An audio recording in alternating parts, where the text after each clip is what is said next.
On t'a appris à regarder l'horizon, à surveiller tes concurrents, à scruter le marché ou à te méfier de tes voisins. On t'a dit que le danger venait du nord ou du sud, de la gauche ou de la droite. C'est une erreur de débutant.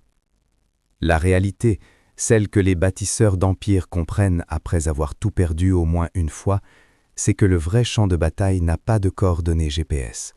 Il se situe entre tes deux oreilles, dans ce petit espace clos où tu simules ta propre existence. Si tu attends que l'orage éclate pour apprendre à nager, tu es déjà un homme mort.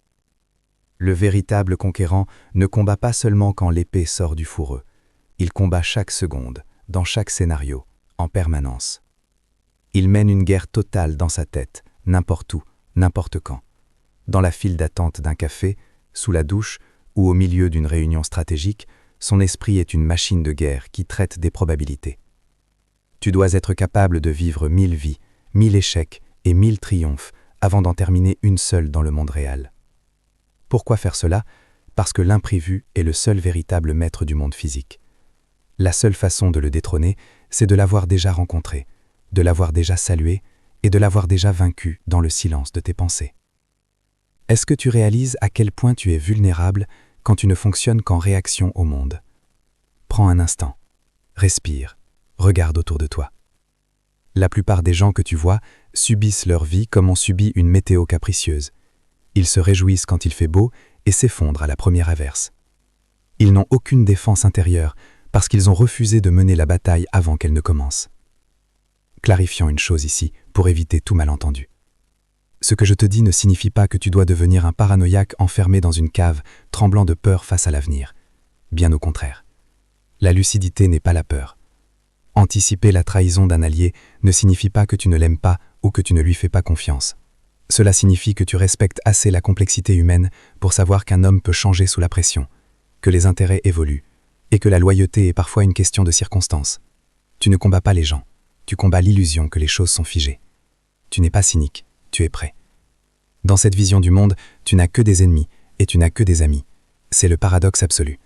Ton pire adversaire peut devenir ton meilleur levier de croissance si tu sais comment utiliser sa force contre lui. Et ton ami le plus cher, par sa simple bienveillance, peut devenir le poids qui t'empêche de prendre les décisions difficiles nécessaires à ta survie. Tout est possible, tout peut arriver en même temps, d'un coup d'un seul. Le succès le plus éclatant peut masquer une faille fatale, et la pire défaite peut être le terreau d'une renaissance légendaire. Voici 3 vérités brutales. Premièrement, le monde ne te doit aucune stabilité. Le sol sur lequel tu te tiens peut se dérober au moment précis où tu te crois arrivé au sommet.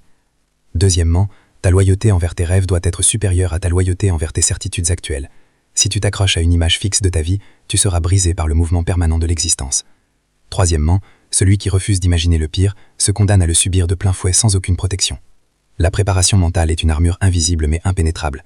En imaginant les scénarios, en visualisant la perte, en acceptant l'idée que tout ce que tu as construit peut disparaître demain, tu tues la prise que le destin a sur toi.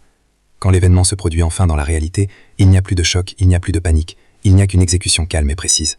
Pour les autres, c'est une catastrophe imprévue. Pour toi, c'est simplement du déjà-vu. Tu as déjà pleuré cette perte, tu as déjà cherché la solution, tu as déjà trouvé l'issue de secours dans des simulations nocturnes. Tu es calme quand le monde hurle. C'est ça la véritable marque d'un leader, d'un bâtisseur, d'un homme solide. Vivre ainsi, c'est choisir de ne jamais être pris de court. C'est transformer l'incertitude, qui est le poison des faibles, en un terrain de jeu pour ton intelligence. Tu deviens celui qui voit les coups venir avant même que l'adversaire n'ait pensé à lever le bras. Ton esprit devient un simulateur de réalité ultra puissant qui tourne en arrière-plan, 24 heures sur 24.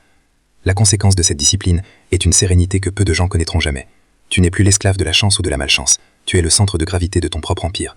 Quoi qu'il puisse se produire après, tu seras là, debout, car tu auras déjà combattu cette bataille 1000 fois dans le sanctuaire de ton esprit. Prends la responsabilité de ton paysage intérieur. Ne laisse aucun recoin de ta pensée en friche. Si tu as déjà mené la guerre à l'intérieur, la paix à l'extérieur ne sera qu'une formalité. Celui qui porte son armure dans son esprit n'est jamais nu face au destin.